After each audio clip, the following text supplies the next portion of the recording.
Hey guys, it's me, Jacob, your personal rank 1 healer with you again today, and I'll be showing you how to deal with things like rogue mage and double melee teams training you in this video. This is high rating. I'm playing Beast Cleave, that's Enhanced Shaman, Beast Mastery Hunter, Holy Priest, and 3s up to 2400 MMR. It's just going to be 3 quick games. I'm going to show you guys some different talents that you might not have used that I've been tinkering with in different situations, and hopefully this video helps you out. Maybe you can get some tips from it. Either way, if you guys want to hang out with me while I play these games, you can ask me questions live and just watch and get involved with the stream. That's twitch.tv/JacobXTV. So all of my handles are JacobXTV on all platforms. But anyways, guys, I'm just going to jump right into this RMP game, followed by a Windwalker Warrior game, followed by a Demon Hunter Ellie game that I thought was kind of cool. Anyways, let's just get into it.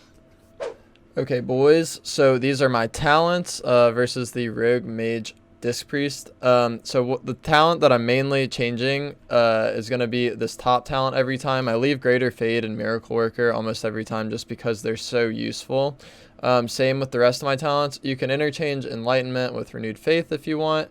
The rest, though, is pretty much going to stay the same with the comp that I'm playing. I need Censure every single game for the stun as Beast Cleave for the target so that I can stun them and mind games them and lock them down for my enhance to connect to them. So I won't be taking the Psychic Voice to fear more regularly. I need the stun for my enhance to connect because my hunter will need his stun to land his freezing traps on the other team's healers, not allowing us to use it on the target. So anyway, having that stun's really nice, and all the rest stays the same permanently. Anyways, the Spirit of the Redeemer, the logic behind me taking it versus Rogue Mage is that for the time being that Spirit of the Redeemer is up, you're immune to all crowd control, all interrupts, all whatever. So if you know that they're about to set up on you, on your team and try to crowd control you, then you can press this button and just spam heal the target if you time it well. You're just immune to kicks and any CC. So it just helps you get that window where you can spam heal your target if you think that the Rogue Mage is about to set up on you. Anyways, Greater Fade, always good. It just helps you immune whatever you think is coming, whether it be damage or crowd control. And then Miracle Worker for those 2 big Serenity heals that you just can't really give up. But yeah, let's see it in action. Alright guys, so we will be starting off behind these pillars as usual versus Rogue Mages. The Mage's stealth only lasts so long. My Hunter's stealth lasts longer than the Mage, therefore they will be forced to come out before us. So they're about to do an opener. They sat my Shaman. I just gripped him over to me as soon as I saw the Mage to save him some mobility of getting into the fight. If he got CC'd way over there with the Mage next to me, it would be a way different story. Anyways, my Shaman's just gonna use his wall. He trinket walled because they use Vendetta while I'm CC'd. I just come out with the Serenity heals. I stun the Mage there, and he's forced to trinket. I just stunned him instantly whenever we got CC on the Priest. There, I just feared the Priest as well. The Mage is in a dome. I'm trying to mind games him as soon as possible. He lined me, then they blinded me on it. I trinket the blind to get the mass dispel on the ice block there.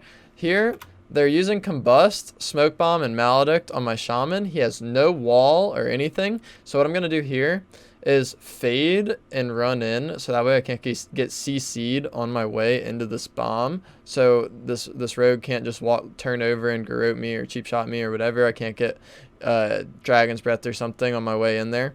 So I'm just fading. I'm running into the bomb. I know that he needs my cooldowns. I give him Guardian here. And then I press Spirit of the Redeemer. So now I'm immune to all crowd control and interrupts for the next however long this redeemed lasts. It's 6 seconds long. My Shaman used Grounding Totem for combust damage and for the Maledict to stop that. And I just give my Shaman Guardian and use the Spirit of the Redeemed. Now I'm immune to all CC. I can just spam heal him until he's full health. He also heals himself very big as well because of the Guardian. So this is just one way to use it in a situation like that. It didn't accomplish the most, but it definitely wasn't a bad idea. Here I'm just going to be stunning the Mage, try to get some more damage on him. We have a ton of pressure, as we always do with Beast Cleave. It is a crazy fun, super fast comp that you can play. We get the PS on the mage there. I'm maledicting him and line of sighting to absorb as much healing as possible there. I tried to grip my shaman, but I think he was rooted just to make him line the mage. Either way, though, we keep him alive with our big heals. He gets interrupted by the rogue here. The mage still has CS for me, but I'm noticing his position really far over here, which allows me to just spam cast without any worry of getting interrupted. So I just started casting on him. I teleport in to get the double fear on the mage and the priest off of that stun on the mage, so I can't get CC'd coming in, and the mage just falls over. There's a rogue mage game. I think Spirit of the Redeem could be pretty good versus rogue mage. I'm not 100% sure if it's what I'm going to be taking baseline all the time at this point yet, but that is what I'm thinking is a good thing to run. Holy Ward can get purged and eaten by random CC too well by rogue mage, I think. The Cardinal Mending just isn't as much healing as it used to be, but it's still not bad. I just think you can get more use out of maybe getting that clutch immunity with the Redeem. And the other talents, like the one that makes you fly in the air, whatever it's called, that one, Divine Ascension, I think. I don't feel like it's as useful versus Rogue Mage either. So Spirit of the Redeem for Rogue Mage is something that I found recently, and this is a pretty high rated game for this point in the season, 2350-ish if you average the two MMRs together. But anyways, we're going to move on to the next game, which is against Windwalker Warrior, getting trained, showing you guys how to deal with that. Okay, boys, so these are the talents that I'm playing. The same on everything over here from the last game. The only difference is the Divine Ascension talent that makes you go flying in the air, as I talked about a second ago. So you're going to use this to evade their damage and their crowd control for a short period of time. It'll help you get some distance. And on top of this, I want to show you guys a tree, a Covenant tree. Okay, guys, so if you haven't seen this before, a lot of you guys ask me about getting trained by double melee or even one melee in 2v2 arena. And the best thing you can do is use this Theotar, the Mad Duke tree, at least in my opinion. There might be a better way to deal with it, but this is the way I do it, and it doesn't seem like bad whatsoever. You get the double Door of Shadows here with this tree, with Theotar. So if you want to switch from Nausea to Theotar for getting trained by melee, if you know you're going to get trained. I play this like all the time just because I'm lazy. And it works out at really high rating, but you definitely can switch between the two if you only want to play this versus melee that train you. But it gives you 2 Door of Shadows charges, which is just sick. It's so good, and I'll show you guys in this game how I use it. So here we go. Alright, so quite literally right out of the gate, they will be pushing in on us. They're running at me. It's very obvious. They use the end cap on the Hunter. I get leg swept here. They're popping Tiger. Oh, sorry, they didn't use the wind there, but they use Weapons of Order. They use their leg sweep, Avatar. So I'm just gonna fly in the air. Something to note: I could have waited longer. I should have let my health dip to like at least 50% health, maybe before I flew in the air.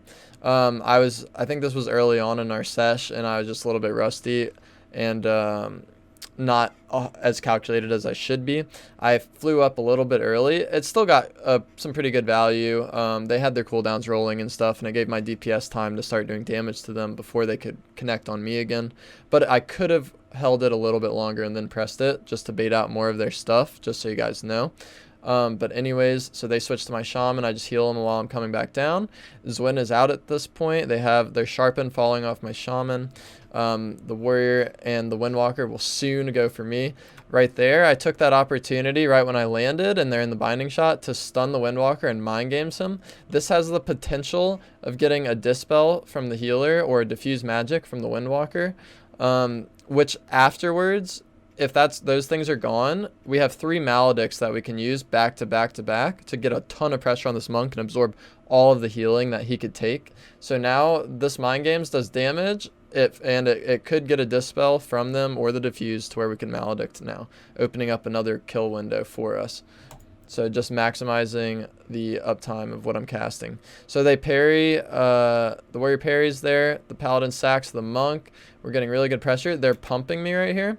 I used my guardian. I got kicked on shadow on purpose. Here, this is a good thing to notice what I'm doing now that they're connecting to me. I'm casting Door of Shadows constantly, because one, if they kick it, then that's awesome. I can cast Holy now, or at least after I get through one. I got one of their kicks out of the way. I can cast Holy after I get kicked on Shadow. Or two, they don't kick it, they hold their kick, and then I just teleport away from them. So both options are really good. So you should just be casting these 2 Door of Shadows procs that you now have, because you have 2 of them from the tree for Theatar. But anyways, so I have Guardian on myself. I just taught myself with the Serenity. I feared the healer full. I turn around, tried to fake a kick with the cast there. I used Door of Shadows to get away, but they didn't actually have a kick there, so I just get away and get a heal on myself for my Shaman. They knock me back into the DPS. I have Sharpened Blade on me. I have Fade available. I just use a heal there.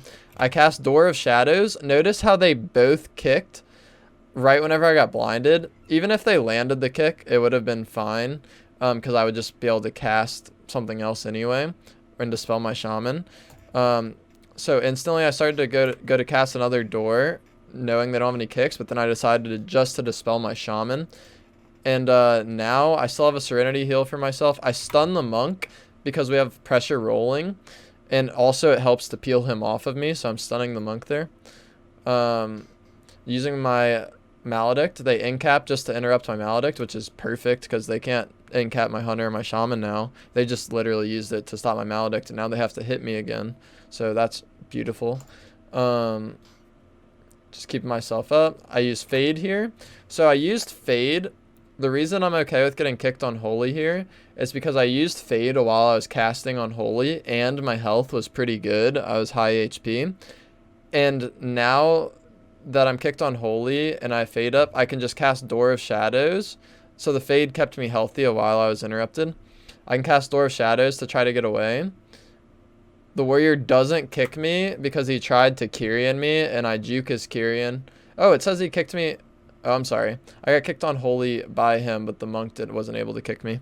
But either way, you're just trying to cast Door of Shadows over and over again to get through their kicks while they're training you. And then eventually you'll get a Door of Shadows off, and you can be casting heals on yourself while they don't have their kicks up. So this is like a 2200 first week of gameplay in the season, second week. The most offensive comp I could think of almost. If they had a Demon Hunter, it'd be sketchier. But yeah, so I could have flown in the air again as well. That's the talent I wanted to show you guys. Just, you can fly, like I could have just flown in the air again. That was back off cooldown. It's only a minute long cooldown. So if they were to live right there and connect to me again, I still could have just flown in the air again. I had 2 Door of Shadows waiting. I still have my trinket.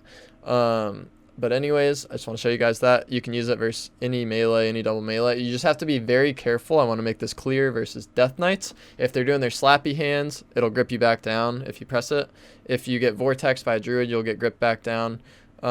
You have to get the DK grips out of the way and then press it if you're going to use it versus a Death Knight. And you have to be careful not to get vortexed on it by druids. And there's probably a couple other mechanics that mess with it. But also, if they throw a storm bolt at you or a projectile midair and you press it, and you're flying and the storm bolt's midair, the storm bolt will be immune. So you'll negate the storm bolt or whatever CC it is that's coming midair at you.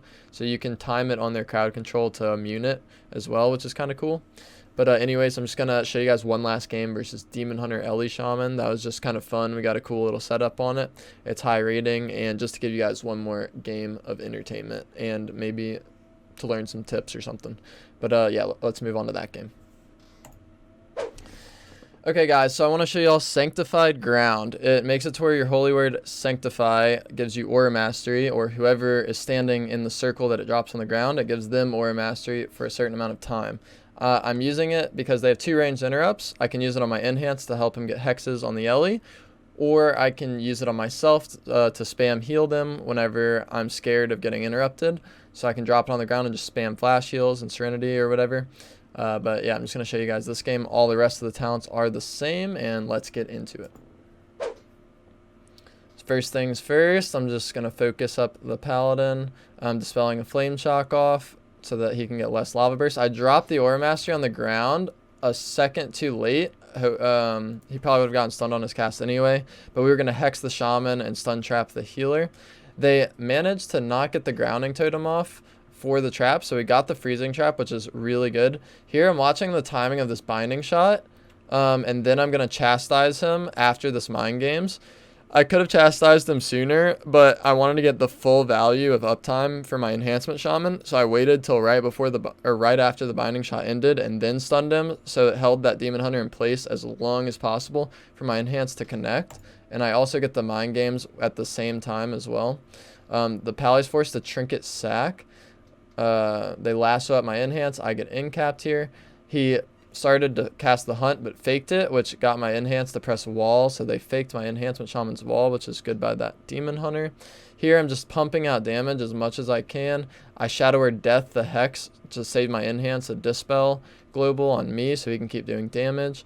They use the darkness. I drop the aura mastery on my enhance. He goes for a hex, but the shaman grounds the hex, which is fine because now they don't have grounding totem if we want to try to freezing trap the healer, like right here. I poured in and I chastised the paladin. I was spamming it while I was casting my teleport with Door of Shadows.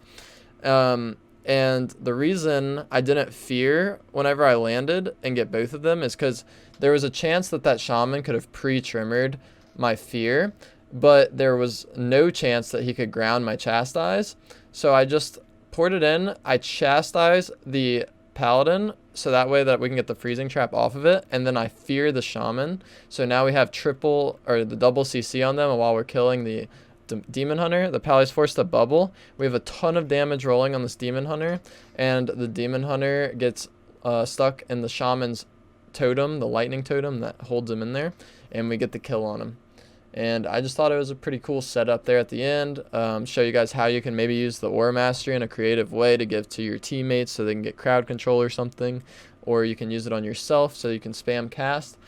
But either way, guys, I hope that this was entertaining or you learned something from this. I hope you're all having a really good day or night wherever you are in the world. Please like the video. Please sub to the YouTube if you're not subbed. Please come check out the Twitch. Hang out with me live. I stream all the time. These games live. You can just come hang out, ask questions, do whatever you want. Just vibe out. That's at JacobXTV on Twitch. So please follow me there. And anyways, I'll see you guys in the next one. And peace.